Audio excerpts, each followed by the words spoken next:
स्वागत करते हैं भाइयों बहनों का आज के स्टडी टू साक्षी के अगले एपिसोड में। और आज का जो अम, सवाल काफी इंटरेस्टिंग है, जो मुझे पर्सनली ऑल्सो जब मैं मसीह में पहली बार आया और उस समय भी मुझे काफी बॉदर करता था।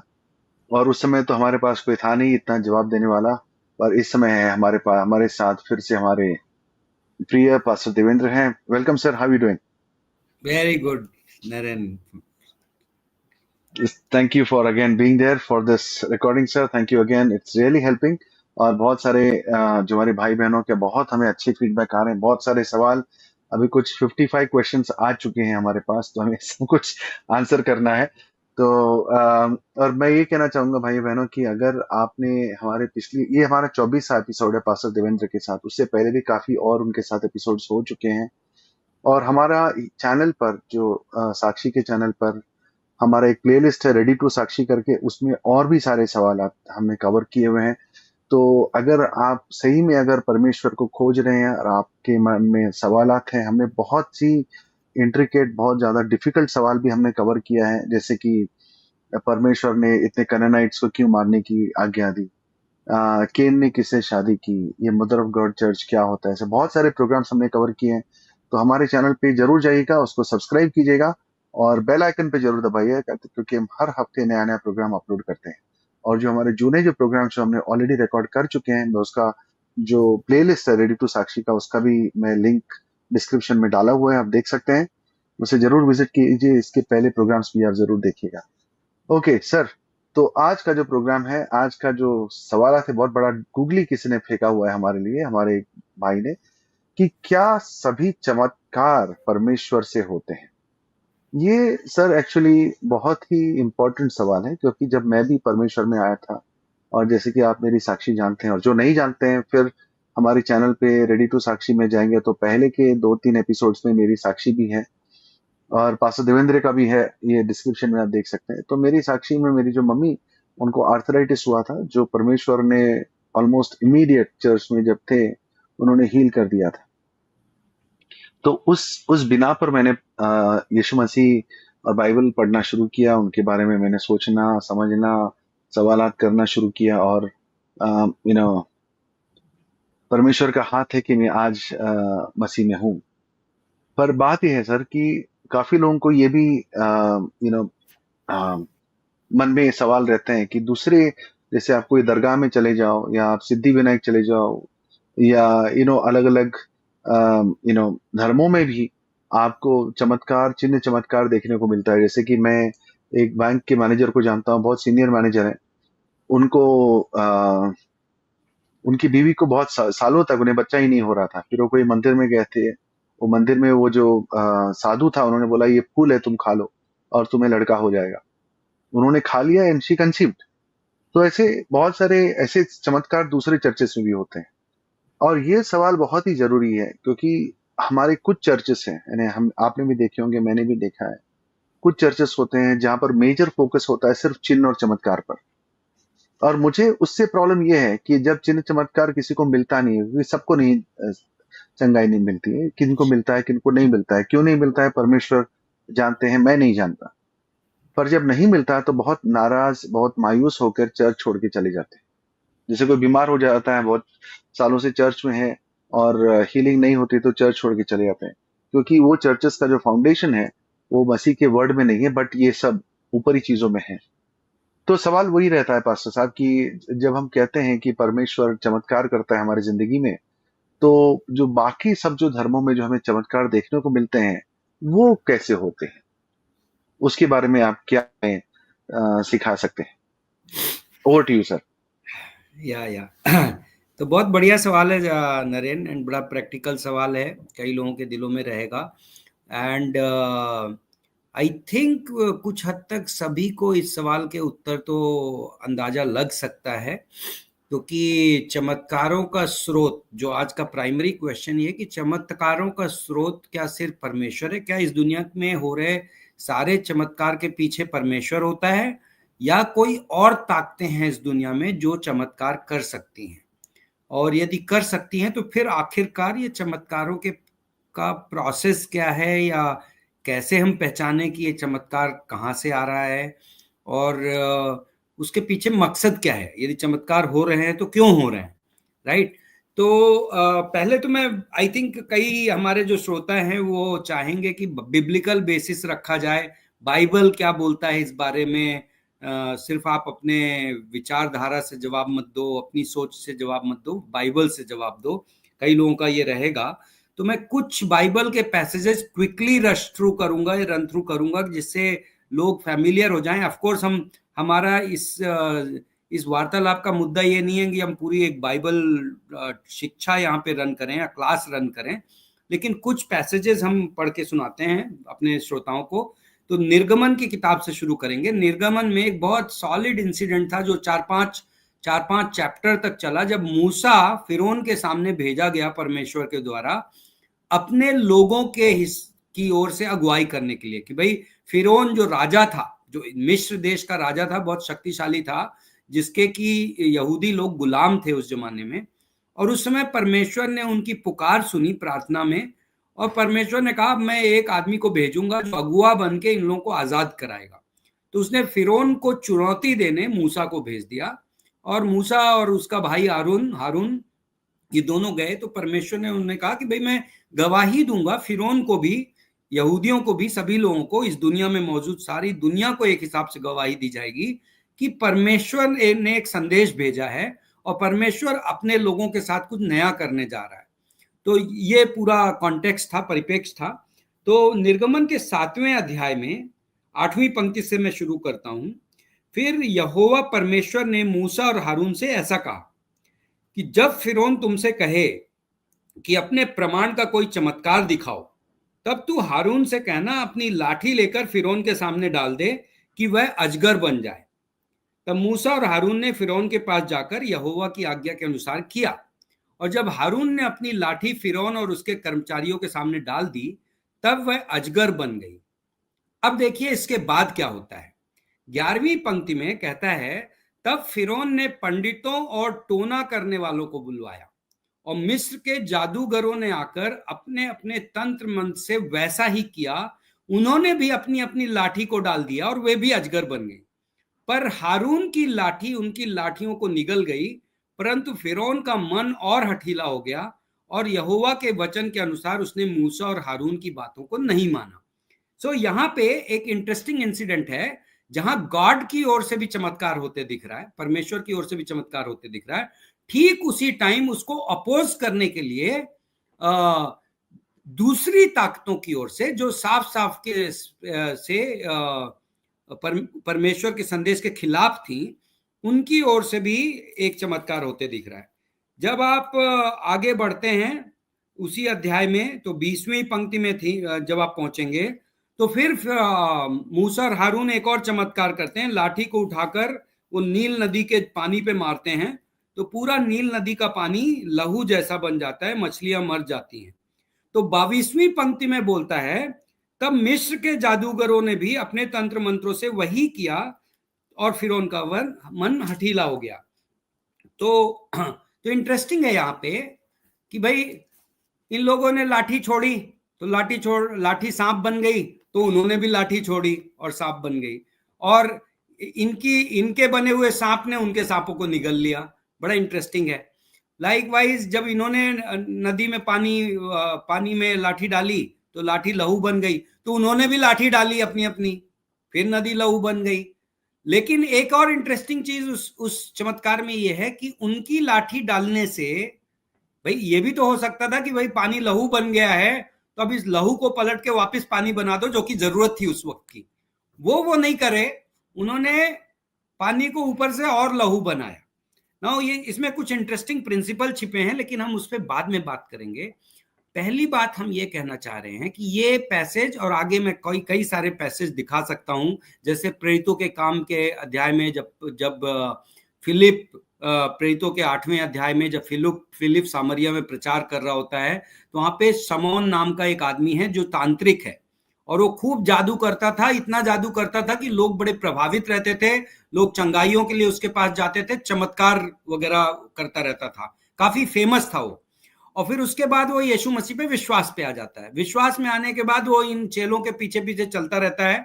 यरूशलेम से प्रेरित लोग आते हैं और वो इन चेलों पे हाथ रख के प्रार्थना करते हैं, तो ये पवित्र आत्मा ग्रहण करते हैं।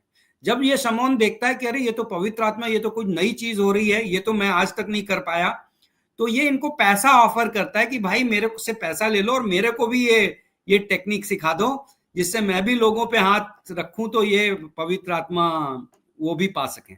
तो इनको झाड़ मारते हैं प्रेरित लोग और कलीसिया के अगुए कि भाई ये चीजें पैसा देके नहीं खरीदी जा सकती, ये चीजें परमेश्वर का वरदान है और ये परमेश्वर का काम है।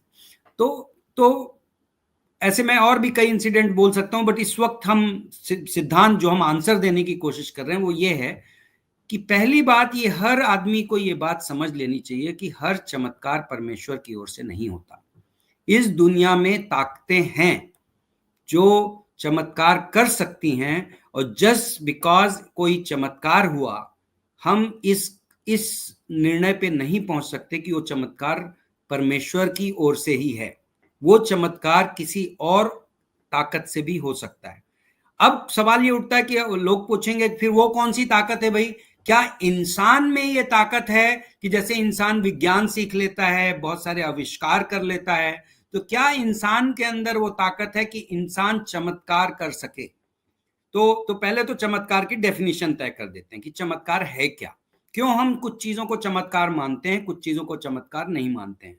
तो हम सब ये जानते हैं कि ये दुनिया कुछ उसूलों पे चल रही है, दुनिया कुछ नियमों के अंतर्गत चल रही है, कुछ लॉज हैं, जैसे गुरुत्वाकर्षण का नियम, ग्रेविटी का लॉ, कि चीज को आप ऊपर से छोड़ोगे तो नीचे गिरेगी, ये साइंस का, विज्ञान का नियम है।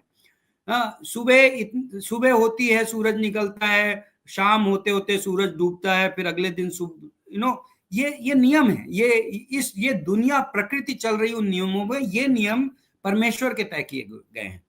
तो जब कोई ऐसा नियम जो यूनिवर्सल है, जो पूरी तरीके से इस दुनिया के इतिहास में चलता है, अभी भी चल रहा है, और वो नियम बिना किसी वैज्ञानिक कारण के वो नियम ब्रेक होता है, तो सवाल ये उठता है कि और किसी की इच्छा शक्ति के अनुसार ब्रेक होता है। किसी ने प्रार्थना करी, किसी ने ये विनती करी और वो नियम टूट गया। कोई व्यक्ति कैंसर से पीड़ित था और वो कैंसर उसके शरीर को मार रहा था, मेडिकल टेस्ट बता रहे थे कि इसके पास तो गिने चुने दिन है, और किसी ने प्रार्थना करी और वो व्यक्ति चंगाई पा गया, और उसकी रिपोर्ट दिखाती है कि वो अब चंगा है। तो ये प्रकृति के और विज्ञान के नियमों को तोड़ दिया, किसी ने ब्रेक कर दिया, तो इसको हम चमत्कार बोलते हैं। तो क्वेश्चन ये उठता है कि पहला, कई बार लोगों को सवाल उठता है कि चमत्कार क्या वाकई में होते हैं? हम वहां से एक स्टेप पीछे जाते हैं। कई बार लोग कहते हैं अरे ये चमत्कार वगैरह नहीं है, ये तो अकस्मात हो गया, लोगों ने उसे, अंधविश्वासी लोगों ने उसे चमत्कार कह दिया। तो भाइयों, मैं मानता हूं कि हमें अंधविश्वास नहीं करना चाहिए, हमें चीजों को जांचना परखना चाहिए, हमें हर चीज को चमत्कार नहीं घोषित कर देना चाहिए। हम तो रेकमेंड करते हैं कि भाई प्रॉपरली रिकॉर्ड किया जाए यदि वो चमत्कार है, कि आपके पास मेडिकल रिपोर्ट्स हों जिससे कि आपको पता हो। तो चमत्कार होते हैं, और चमत्कार इसलिए संभव है कि जो इन नियमों का सृष्टि करता है, जिसने इस दुनिया, आखिरकार विज्ञान के नियम बनाए किसने, गुरुत्वाकर्षण बनाया किसने? उस सब का बनाने वाला परमेश्वर स्वयं है, जिसने ये दुनिया बनाई, जिसने इस दुनिया के सारे नियम बनाए, जिन नियमों के हिसाब से ये दुनिया ऑर्डर में चल रही है, वो चाहे तो कुछ क्षण के लिए किसी पर्टिकुलर घटना में उन नियमों को एक्सेप्शन कर सकता है, उन नियमों में ब्रेक लगा सकता है, उन नियमों को पलट सकता है, क्योंकि उसे उनको डील करना आता है। तो इसलिए चमत्कार संभव है। नौ, दूसरी बात, यदि चमत्कार परमेश्वर की ओर से नहीं है, जैसे हमने इस घटना में देखा, तो फिर उस चमत्कार के स्रोत क्या है? क्या इंसान के अंदर वो ताकत है कि परमेश्वर के द्वारा दिए गए नियमों को वायलेट कर सके, सुपरसीड कर सके? और आंसर है नहीं। देखो, इंसान ने दवाइयां बनाई, लेकिन वो दवाइयां इंसान ने उसी विज्ञान के अंतर्गत बनाई जो ज्ञान परमेश्वर ने इंसान को दिया है। और परमेश्वर ने कुछ इंसान की गलतियों का हल करने के लिए इंसान को ज्ञान दिया है और अच्छे अच्छे लेट से वैक्सीन बनाई गई, तरह तरह की दवाइयां बनाई गई, वो इंसान ने बनाई उस ज्ञान का उपयोग करके जो ज्ञान परमेश्वर ने दिया है। तो इंसान के अंदर सुपर नेचुरल पावर नहीं है। सो लेट अस डिफाइन, इंसान ज्ञान के आधार पे कई चीजों का तोड़ निकाल सकता है, वो चमत्कार की कैटेगरी में नहीं आता, वो विज्ञान की कैटेगरी में आता है। ओके, वो बुद्धिमत्ता की कैटेगरी में आता है। लेकिन जब हम सुपर नेचुरल बात करते हैं कि कोई चमत्कारिक चीज हो गई जो एक आत्मिक शक्ति के आधार पे है, वो शक्ति इंसान के अंदर नहीं है। अब या तो इंसान किसी स्रोत से लेगा, या इंसान को परमेश्वर ने इस्तेमाल किया एक चमत्कार करने के लिए, जैसे यहां पे मूसा और हारून के किया था। दूसरा, दुनिया में कोई और शक्तियां हैं जो परमेश्वर के काम का विरोध करने के लिए, और हम बात करेंगे कि किस तरीके के विरोध होते हैं, लेकिन परमेश्वर के काम का विरोध करने के लिए इंसान का इस्तेमाल कर सकती हैं और जादू या चमत्कार या इस तरीके की चीजें कर सकती हैं जिससे हम अचरज में भर सकते हैं। तो उदाहरण के तौर पे यहाँ पे हमने देखा कि कुछ जादूगर थे मिस्र देश में जिन्होंने भी चमत्कार किया। उन्होंने यहां तक ये करने की कोशिश की कि एग्जैक्टली जो चमत्कार मूसा और हारून कर रहे थे वही चमत्कार उन्होंने करने की कोशिश की, और परिणाम हम देखते हैं कि जो हारून का नहीं, फिरौन का दिल और कठोर हो गया। तो उनके चमत्कार का एक अंजाम भी था, और वो ये था कि हारून का दिल कठोर हो गया। सो इन शॉर्ट उत्तर ये है कि इस दुनिया में दूसरी शक्तियां कौन है? बाइबल के हिसाब से शैतान और दुष्ट आत्माएं हैं जो तरह तरह के चमत्कारों का इस्तेमाल करती हैं परमेश्वर की योजनाओं का विरोध करने के लिए। ओवर टू यू नरेन, आपका क्या व्यू है और आपके हिसाब से इसमें और काउंटर क्वेश्चन क्या बनते हैं? सर आपने तो सब सब बेसिस कवर कर लिए क्या बोलूं आप बोलते हैं और तब मैं सोचता हूँ कि अच्छा मैं ये पॉइंट भी सवाल करूँ, और अगले ही 5 सेकंड में आपने वो पॉइंट भी कवर कर लिया, तो फिर मैं क्या बोल सकता हूँ आई एम श्योर हमारे दर्शकों के लाइफ में कुछ प्रैक्टिकल घटनाएं यस, उन्होंने देखी होंगी और उन घटनाओं को तो लेके सवाल उठते हैं। Yes yes yes yes yes होते हैं सर।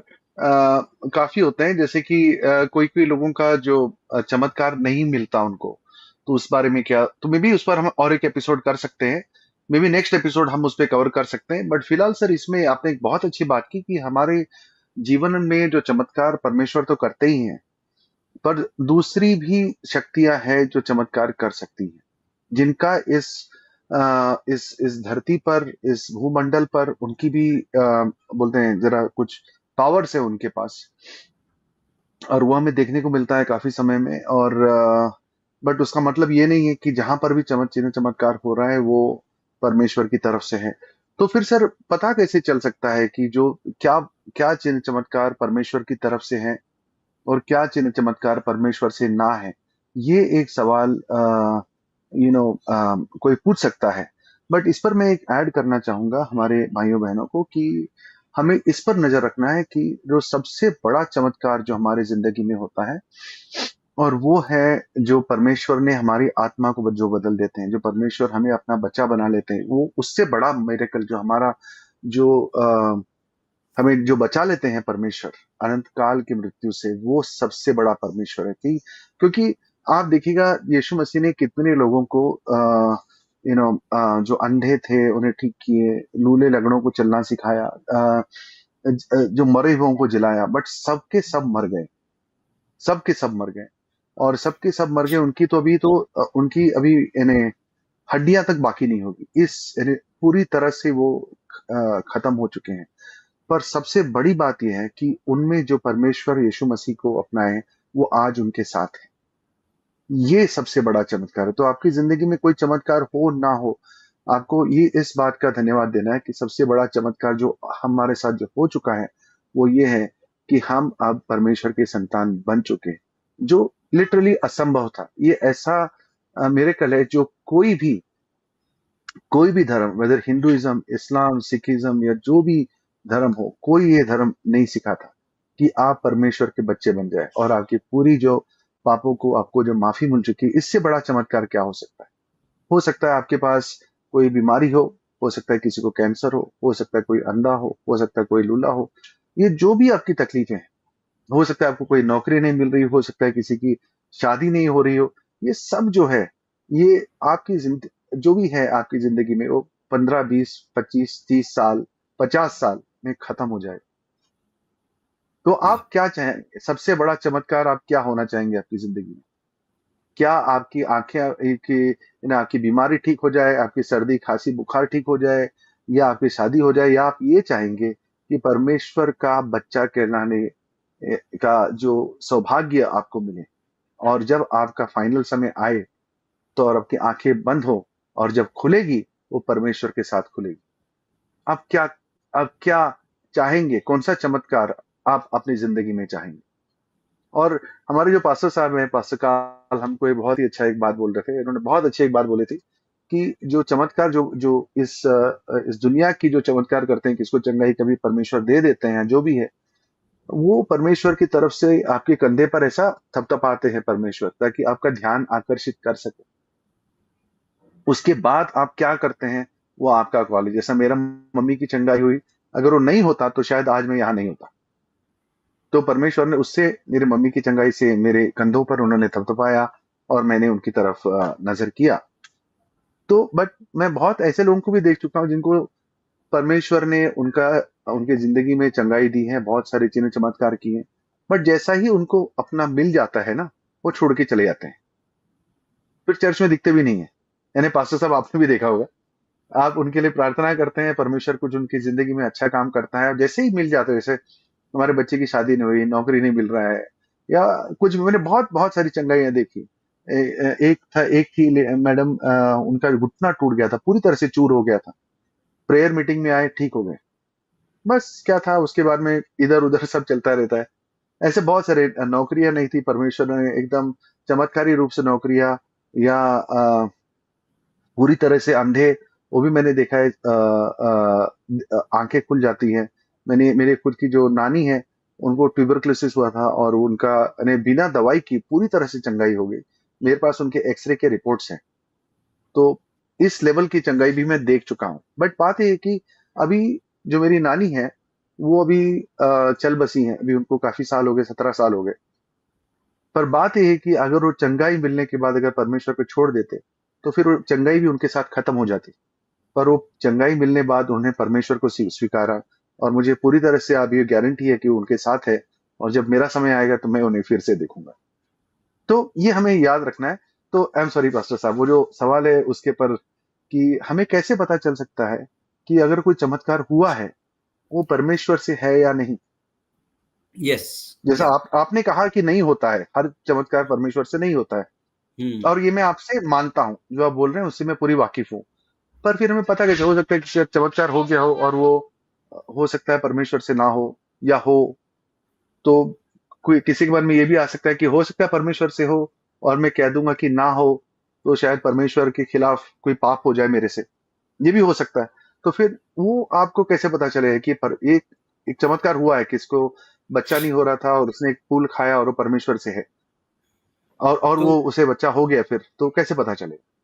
ओवर टू तो यू, सॉरी। बहुत बहुत बहुत ही अद्भुत सवाल है, एंड आई थिंक मैं रिलेट कर सकता हूँ। आप जो बातें कह रहे थे, हमने प्रार्थनाएं की हैं, कई बार लोग प्रभु के पास आते हैं। मैं नहीं कहूँगा कलीसिया में आते हैं, कलीसिया में आते हैं, कलीसिया के बाहर आते हैं, कलीसिया प्रभु के दास के पास आते हैं, और कई बार वो डेस्परेशन में होते हैं, बहुत बुरी हालातों में होते हैं, और प्रभु यीशु जीवित परमेश्वर है, प्रभु यीशु करुणा में परमेश्वर है, प्रेमी परमेश्वर है। प्रभु यीशु लोगों की हालातें देखता है, और कई बार वो बीच बचाव करता है, प्रार्थनाओं के उत्तर मिलते हैं, लोग चंगाई पाते हैं।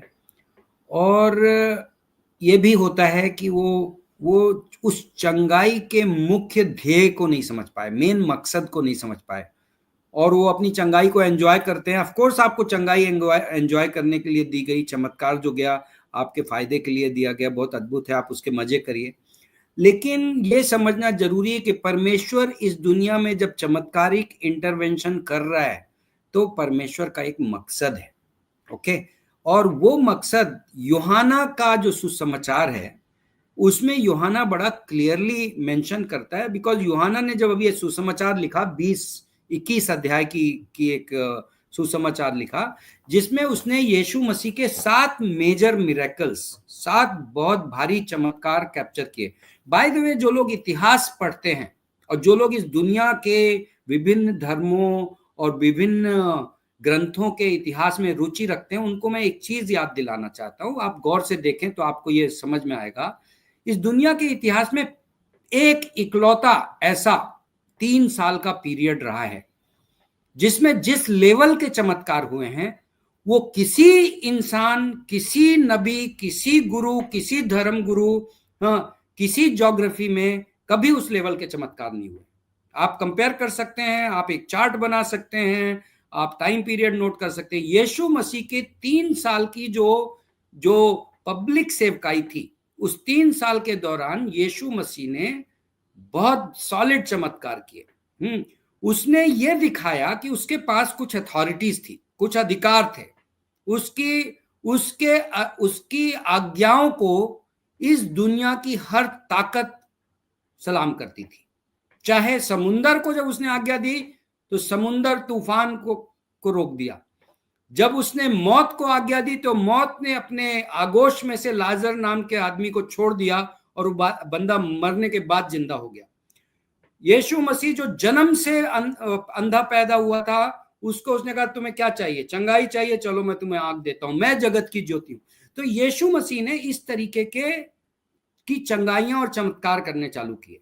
तो जब उसके चेले यूहन्ना ने पत्री लिखी उसके बारे में, तो यूहन्ना ने उन चमत्कारों के बारे में एक शब्द का इस्तेमाल किया, और वो शब्द मैं आपको दिखाना चाहता हूं। यूहन्ना के 2 अध्याय में, बिल्कुल किताब की बिगनिंग में से यूहन्ना बोलना चालू करता है, और उसने कहता है 18वीं पंक्ति में, तो पहले यहूदी उससे पूछते हैं कि तू जो ये सब करता है तो हमें कौन सा चिन्ह दिखाता है, what sign do you show us, है ना, मतलब वो चिन्ह क्या है। ओके, तो उसके बाद यूहन्ना बोलता है 23वीं पंक्ति में, जब यरूशलेम में फसह के समय पर्व में था तो बहुतों ने उन चिन्हों को जो वो दिखाता था देखकर उसके नाम पे विश्वास किया।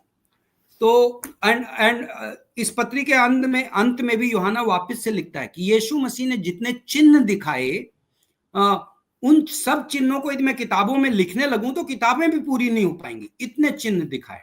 ओके, तो ये जो वर्ड चिन्ह है ना, जिसको कि इंग्लिश बाइबल में साइन वर्ड कहा गया है, हमें ध्यान देना है कि यहां पे उसने चमत्कार वर्ड नहीं इस्तेमाल किया, चिन्ह शब्द इस्तेमाल किया ना। चिन्ह का कुछ मतलब होता है। आप हाईवे पे ड्राइव कर रहे हो तो आप वो माइलस्टोन देखते हो कि पूना 90 किलोमीटर, तो चिन्ह आपको बता रहा है कि पूना 90। तो जो चिन्ह होते हैं वो किसी इंफॉर्मेशन की ओर इशारा करते हैं, वो कोई आपको खास इंफॉर्मेशन देना चाहते हैं, आपको दिशा दिखाना चाहते हैं। ओके, तो प्लीज ध्यान रखिए कि यीशु मसीह ने आके इफरात चमत्कार किए और इस लेवल के चमत्कार किए जो किसी भी इंसान के लिए असंभव थे, लेकिन उसके पीछे उसका एक मकसद था, और मकसद इसी 23वीं पंक्ति में लिखा हुआ है कि उनको देखकर उन लोगों ने उसके नाम पर विश्वास किया। ओके, तो आपके जीवन में या किसी भी भाई बहन के जीवन में परमेश्वर के चमत्कार यदि हुए हैं, और मैं अभी इस कैटेगराइजेशन में भी जाना नहीं चाहता कि चमत्कार किसके द्वारा हुए हैं, हो सकता है चमत्कार किसी अविश्वासी स्रोत के द्वारा भी हुए हों। इस दुनिया का राजा परमेश्वर है, इस दुनिया की सारी ताकतों के ऊपर परमेश्वर हावी है। यदि वो शैतान को इस दुनिया में काम करने भी दे रहा है तो इस दुनिया के पाप की वजह से कुछ समय के लिए शैतान को आजादी मिली हुई है, लेकिन वो जिस वक्त चाहे, जिस घटना में चाहे, शैतान के काम पे रोक लगा सकता है। तो यदि उसने शैतान को भी किसी की जिंदगी में कोई चमत्कार करने दिया है, तब भी वो चमत्कार उसे सच्चे जीवित परमेश्वर की ओर लेके जाना चाहिए। हर इंसान को यह सवाल करना चाहिए कि मेरा सृष्टिकर्ता कौन है, एक दिन मैं मरूंगा तो मैं किसके पास जाऊंगा, वो कौन है जो मेरे को अनंत के प्रेम से प्रेम करता है, वो कौन है जिसने मेरे पापों के लिए अपनी जान दे दी। ऐसा तो कोई है ना इस दुनिया में। यदि इस दुनिया में कोई है तो वो मेरा भला चाहता है, वो मेरे साथ काम करना चाहता है। तो क्यों ना मैं दुनिया के दूसरे स्रोतों की ओर भागने की बजाय मैं उसकी ओर भागूं जो वाकई मेरा पिता है और जो मेरा भला चाहता है और जो मेरा उद्धार करता है। उस पर विश्वास करूं। तो यहां पे जो यीशु मसीह ने चिन्ह दिखाए, यूहन्ना कह रहा है कि उन चिन्हों को देखकर उन लोगों ने विश्वास किया। एंड आई थिंक ये बड़ा इंपॉर्टेंट है। तो कई बार जो भाई बहन कई बार जो हमारे पास आए प्रार्थना के लिए, और हमने उनके लिए प्रार्थना की, और चंगाई मिली नहीं मिली, लेकिन हम उनको बताते हैं कि भाई यीशु मसीह आपसे बहुत प्रेम करता है। और यदि आज ये प्रार्थना, कई बार हम प्रार्थना का उत्तर मिल जाता है ना, तो लोग आपको आके गिफ्ट देने लगते हैं, या आपकी बहुत इज्जत करने लगते हैं। तो मैं उनको कहता हूं, देखो इज्जत का पात्र मैं नहीं हूं, मैंने तो सिर्फ प्रार्थना करी। हाँ, चंगाई देने वाला, चमत्कार करने वाला मेरे पीछे खड़ा है, उसकी ओर इशारा कर रहा है ये चमत्कार, उसके पास उसकी सुनो, उस पर विश्वास करो, क्योंकि यदि उसको जानोगे तो इस चमत्कार का मकसद पूरा होगा। राइट। तो सारांश ये है कि ये जो चिन्ह का जो शिक्षा है वो ये बताती कि सारे चमत्कारों का मकसद ये है कि वो चमत्कार हमें परमेश्वर की ओर ले जाए और यीशु मसीह पर विश्वास करने की ओर ले जाए। और ऑफ कोर्स इस सवाल पे हम बात करेंगे कि आखिरकार ये समझा कैसे जाए कि चमत्कार का स्रोत कैसा है। लेकिन हमने ये उत्तर दिया कि पहले ये ज्यादा जरूरी है कि चमत्कार का परिणाम क्या होना चाहिए। चमत्कार आपकी जिंदगी में चाहे जहां से भी हुआ हो, वो चमत्कार आपको परमेश्वर की ओर ले जाना चाहिए। दूसरी चीज स्रोत क्या है। बाइबल में बार बार बताता है कि परमेश्वर ने अपने वचन के द्वारा उन्हें चंगाई दी। परमेश्वर ने अपने वचन के द्वारा ये दुनिया बनाई। परमेश्वर, इज़राइल के लोगों ने तो परमेश्वर के काम देखे, लेकिन मूसा ने परमेश्वर के गुण देखे। तो मीन्स अद्भुत बात यह है कि हमें उन चमत्कारों में परमेश्वर के गुण खोजने चाहिए। परमेश्वर कौन है, परमेश्वर कैसा है, क्या ये मेरी जिंदगी में ये घटना हुई है, तो क्या ये घटना मुझे जिंदगी के भौतिक सच्चाइयों से ऊपर की खोज करने को मजबूर कर रही है कि क्या इस दुनिया में कोई बड़ी ताकत है, क्या इस दुनिया का कोई सृष्टि करता है। ये समझना जरूरी है। यदि कोई चमत्कार मुझे उस सृष्टिकर्ता से दूर ले जा रहा है, तो वो चमत्कार या तो परमेश्वर की ओर से डेफिनेटली नहीं है, या फिर मैं उस चमत्कार को सही तरीके से समझ नहीं रहा हूं। यदि वो चमत्कार मुझे परमेश्वर के वचन की ओर ले जा रहा है, यदि वो चमत्कार परमेश्वर के वचन के साथ मेल खाता है, तब तो चमत्कार सही है। राइट। आप सोचते हो ऐसा कोई उदाहरण दे सकते हो नरेन, जो कि चमत्कार हुआ लेकिन परमेश्वर के चरित्र से मेल नहीं खाता या वचन से मेल नहीं खाता? आपने सर मेरे मन की बात छीन ली सर, क्या बोलूं मैं। मैं लोगों के साथ में इसी पे डिस्कशन करता रहता हूँ। एक्चुअली परमेश्वर ने मुझे काफी सिखाया इन सालों में। जैसा भी कुछ दिनों पहले ही मेरे एक भाई से बात हो रही थी ऑनलाइन, और उन्होंने मेरे से पूछा कि जो हमारा जो आप पवित्र आत्मा को मानते हो। बोला हाँ मानता हूँ, वो भी परमेश्वर है। तो वो बोल रही कि हम काल भैरव को मानते हैं, और हम मानते हैं कि वो खुदा है, परमेश्वर है। और वो भी जैसा आपकी जिंदगी में काल भैरव आता है, और हमारी जिंदगी में हमारे भी कभी कभी हमारे शरीर में भी काल भैरव की आत्मा आ जाती है। वो आप समझ सकते हैं मैं क्या बोल रहा हूँ। तो अभी वो मेरे से पूछ रहा था, तो फिर आप ये कहना चाहेंगे कि ये जो हमारे शरीर में कभी कभी जो काल भैरव आते हैं वो शैतानी है? अभी मैं थोड़ी दुविधा में फंस गया, क्योंकि मैं आंसर तो दे सकता हूँ सीधा, बट मैं उसे खोना नहीं चाहता था, मैं उसे दुख नहीं देना चाहता था, but at the same time मैं कुछ ऐसा जवाब देना चाहता था जिससे उसे सच्चाई भी पता चले, और जिससे उसको उसका दिल भी एकदम मैं उसे बेइज्जत ना कर दूं। तो मैंने उसे यही कहा जो आपने कहा, this is really God's grace. मैं कह रहा हूँ सर, इन्हें परमेश्वर ही आपके के थ्रू और मेरे थ्रू बातें करता है। मैंने उसको बोला कि जब काल भैरव आपके शरीर में आता है, क्या आपकी जिंदगी में शांति आती है? क्या आपके मन में परमेश्वर की प्रशंसा करने की इच्छा जागती है? क्या आपकी जो बुरी आदतें दूर होती है? क्या आपकी जिंदगी में जो पाप है वो आपको पता चलता है और आप उसे छोड़ पाते हो? क्योंकि देखो जहां भी परमेश्वर है, परमेश्वर भला है, परमेश्वर अच्छा है, परमेश्वर प्रेम करने वाला परमेश्वर है। तो जहां पर भी परमेश्वर होगा, सच्चा परमेश्वर, तो वहां पर आपको शांति मिलेगी, आपको उसे उसकी उपासना करने की शक्ति मिलेगी, आपके पाप आपके सामने आएंगे और आपको उसके आगे बढ़ने की शक्ति मिलेगी, आपके जीवन में शांति आएगी, आपके घर में जो क्लेश है दूर होगा। क्या ये हुआ? अगर हाँ, तो जो आपके शरीर में आ रहा है वो परमेश्वर है। सर वो चुप हो गया, वो चुप हो करेक्ट, गया। बिल्कुल। क्योंकि जब मैं भी जब हिंदू बैकग्राउंड में था, तब मैं भी देखता था कि मन में ऐसी आत्मा आती है। और मैं इसमें डिटेल में नहीं जाना चाहूंगा, और आप भी जानते हो कि जब आत्मा आती है शरीर में, तो उस शरीर का क्या होता है। कि करेक्ट, जो मैंने परमेश्वर का कैरेक्टर बोला, उसके आसपास भी कुछ नहीं होता। बिल्कुल। हाँ, बट आपको ललचाने के लिए आपकी जो दिल की इच्छाएं पूरी होती है। जैसा बोलेंगे ये कॉन्ट्रैक्ट पूरा होना है, उसके लिए मुझे क्या करना पड़ेगा, ये लड़की हमारे लिए ठीक है या नहीं, वो लड़का हमारे लिए ठीक है या नहीं, मैं यहाँ पे जमीन खरीदूं या नहीं। ये सब जो, जैसे आपने बहुत अच्छी तरह से वर्ड यूज की थी सर, भौतिक खुशियां आपको जरूर मिलेगी।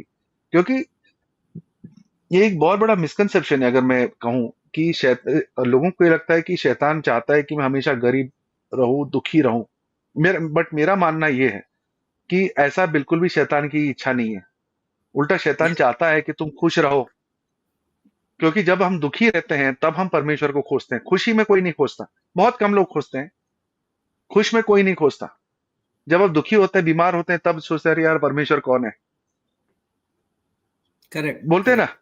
हाँ, जब बीमार पड़ते हैं तभी खैरात बटने लगती है, उसके पहले खैरात नहीं बटती। तो मैंने उससे पूछा, वो चुप हो गया सर। तो ये, करेक्ट। अभी जैसा एक मैं स्पोर्ट्स, मुझे बॉडी बिल्डिंग का बड़ा शौक है, तो मैं स्पोर्ट्स दुकान से खरीदता हूँ। तो वहां का एक बंदा मेरा दोस्त बन गया, उसका ओनर। तो वो मुझे बता रहा था कि जब वो था एक जगह में, बचपन में उनका भी इतना माली हालत ठीक नहीं थी। तो बोलता है, एक बार मैं मेरे आंटी के घर गया था, तभी अचानक उनकी बेटी के शरीर में वो देवी आ गई। अभी आप समझ सकते हो मैं क्या बोल रहा हूँ।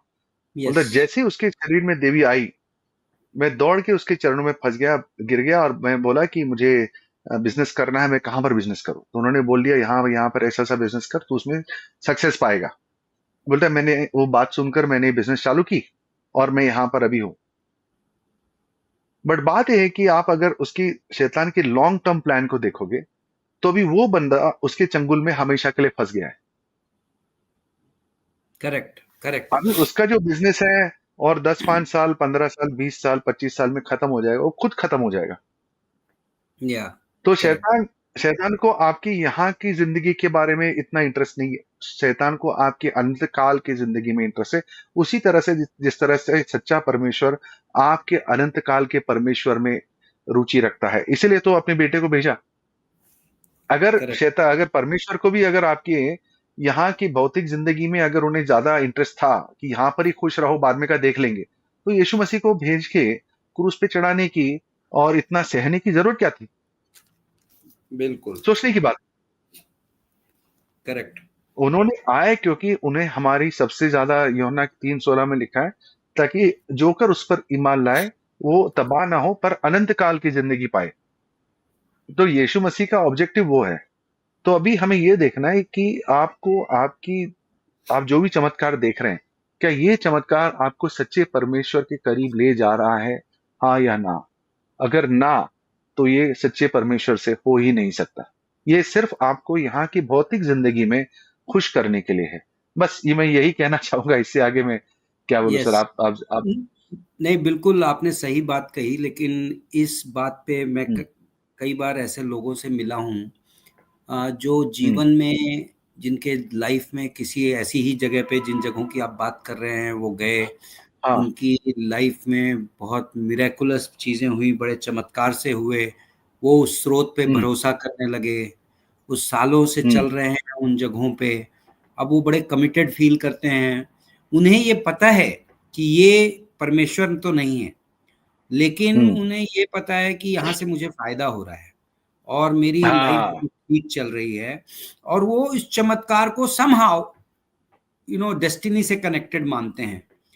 लेकिन ये यीशु ये मसीह ने कुछ। बहुत ही गहरी बात कही है, सॉरी मैं बीच में बोल रहा हूँ, बट मैं हाँ, अपने व्यूअर से ये कहना चाहूंगा कि जो भी पास्टर साहब ने अभी बोला वो थोड़ा सा रिवाइंड करके फिर से एक बार देख लीजिए।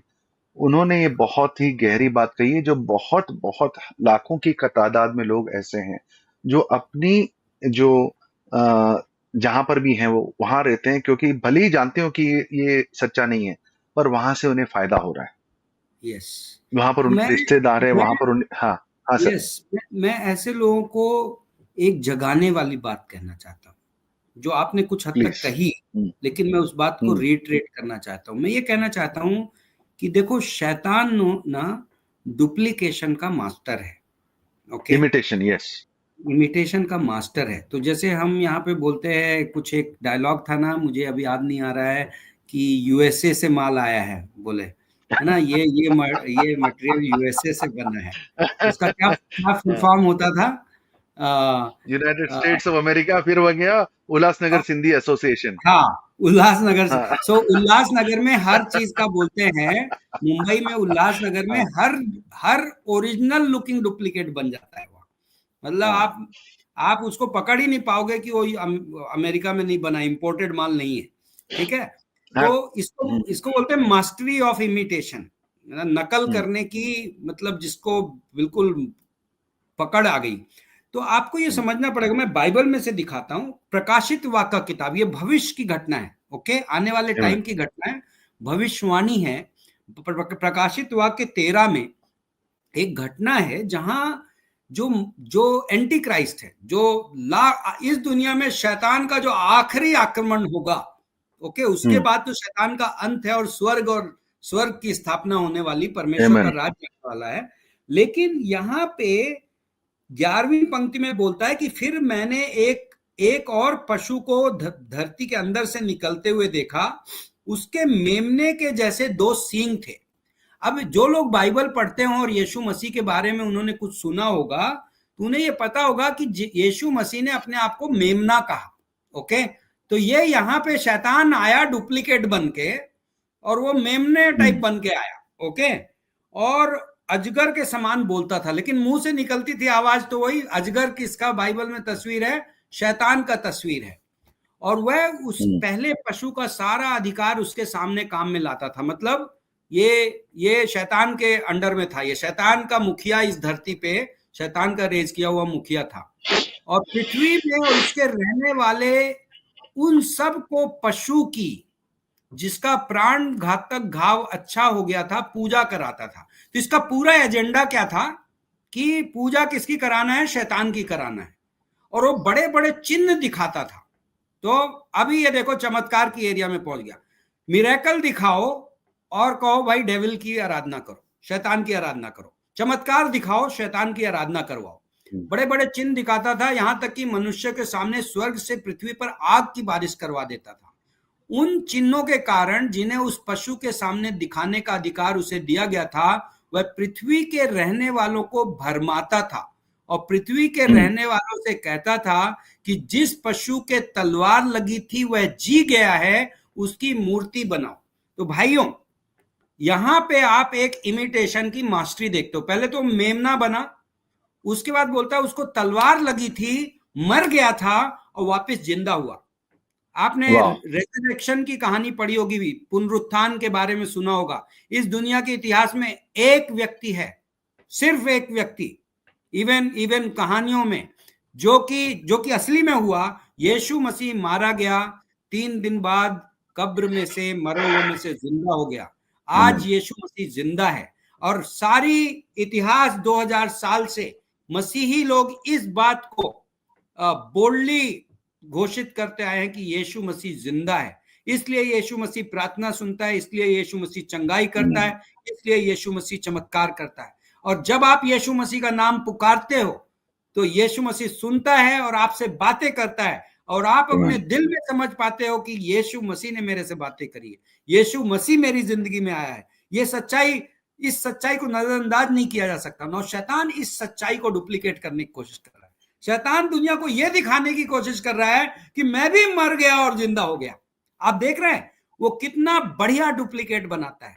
तो भाई और बहनों, इवन यदि आपकी जिंदगी में कोई ऐसी चीज हुई है जो बहुत अद्भुत थी, बहुत अनोखी थी, किसी ने पर्ची में कुछ लिख दिया और पर्ची आपने खोली तो बिल्कुल सच निकल गई, किसी ने कोई फूल आपको दिया खाने को, आपने फूल खा लिया, आपके चंगाई हो गई, कुछ भी हुआ हो, आपको इस बात का ध्यान रखना है, आपको असली सवाल पूछना है, क्या मुझे ये पता चल गया कि यदि मैं इस दुनिया को छोड़ के जाऊंगा तो क्या मैं परमेश्वर के पास जा रहा हूं, क्या मैं स्वर्ग जा रहा हूं? यदि नहीं, तो आपको उस सच्चाई की जरूरत है। और इसलिए यीशु मसीह बार बार ये पूछता था, तुम्हारे विश्वास ने तुम्हें चंगा किया। ये जरूरी है कि आप यीशु मसीह पे विश्वास कर सकें। यदि आपके जिंदगी में कुछ भी हुआ है, आपको स्रोत खोजने की बजाय आपको सीधा इस दुनिया के सृष्टिकर्ता की ओर जाना है, आपके स्वर्गीय पिता की ओर जाना है। आप प्रार्थना करें और पूछें, परमेश्वर मैं आपको जानना चाहता हूं, मैं चमत्कार करने वाले को नहीं जानना चाहता, मैं आपको जानना चाहता हूं। और मैं आपको दावा करता हूं, परमेश्वर आपको उत्तर देगा। परमेश्वर आपके दिल में इस बात का दावा देगा कि आप एक दिन मरेंगे, तो जैसा जैसा कि नरेन भाई ने कहा था, आप परमेश्वर की संतान बन गए हैं। दुनिया का सबसे बड़ा चमत्कार है उद्धार, पापों की क्षमा और परमेश्वर की संतान बन के कबूल किए जाना। और मेरी उम्मीद है कि आपकी जिंदगी में जो कुछ भी हुआ हो, सबसे बड़ा सवाल आप पूछेंगे। सवाल ये नहीं कि चमत्कार किसने किया, सवाल ये है कि इस दुनिया का चमत्कारिक सृष्टिकर्ता परमेश्वर जो तुमसे बहुत प्रेम करता है, वो कहां है? क्या वो तुम्हारी जिंदगी में काम कर रहा है? और वो चमत्कार तो बहुत सारे होंगे दोस्तों, और मैं आपको वादा करता हूं, आप यीशु मसीह के पास आएंगे, उस पर विश्वास करेंगे और उसके नाम पे प्रार्थनाएं करेंगे, तो आप छोटे कई और बड़े कई जीवन में बहुत चमत्कार देखेंगे, अपनी जिंदगी में और दूसरों की जिंदगी में, लेकिन असली वाले, नकली वाले नहीं। Okay, over to you Naren भाई। Wow, that was so moving. That was so well done. You are on fire, sir. Very well done, sir. बहुत अच्छा बोला। यानी मैं खुद भी इतना, मुझे भी अच्छा लग रहा था। 20 साल हो गए तो भी ये मैसेज सुनकर मुझे अभी कितना प्यारा लगता है, कितना अच्छा लगता है। Anyway sir, thank you so much sir. आपने इस सवाल को इतनी बेहतरीन रूप से कवर किया, बहुत ही अच्छा किया सर आपने। और अगले एपिसोड में सर, जैसा मैंने कहा था, अगर आपकी इच्छा हो, अगर आपको ठीक लगे, तो हम ये भी जो सेकंड पॉइंट है इसका कवर कर सकते हैं, जो मेरे मन में आया था यस। कि ऐसे लोग हैं जिनको चंगाई नहीं मिलती, ऐसे लोग हैं जिनको अपने प्रार्थनाओं का उत्तर नहीं मिलता, तो उनका क्या हो सकता है, उनका ऐसा क्यों? तो इसी पे मैं एंड करना चाहूंगा हमारे दर्शकों से कि मुझे उम्मीद है कि आपके जीवन में भी इस प्रोग्राम से परिवर्तन आए। जरूर इसे सर्कुलेट कीजिएगा, जो लोगों के पास आप भेजना चाहते हो, जो लोगों के पास ये इस मैसेज को सुनना चाहते हैं, उनको जरूर भेजिएगा। और आपके सवालात भेजते रहिए, हम जितना हो सके हम उतना रिकॉर्डिंग करके आपको आपके जब सवालों का उत्तर जरूर दिया करेंगे। पास्टर देवेंद्र को जरूर अपने प्रार्थना में रखना, मुझे भी। और अगले एपिसोड में फिर से मिलेंगे, तब तक के लिए परमेश्वर आपके साथ रहे। God bless you. Thank you sir, thank you for your time. God bless, thank you.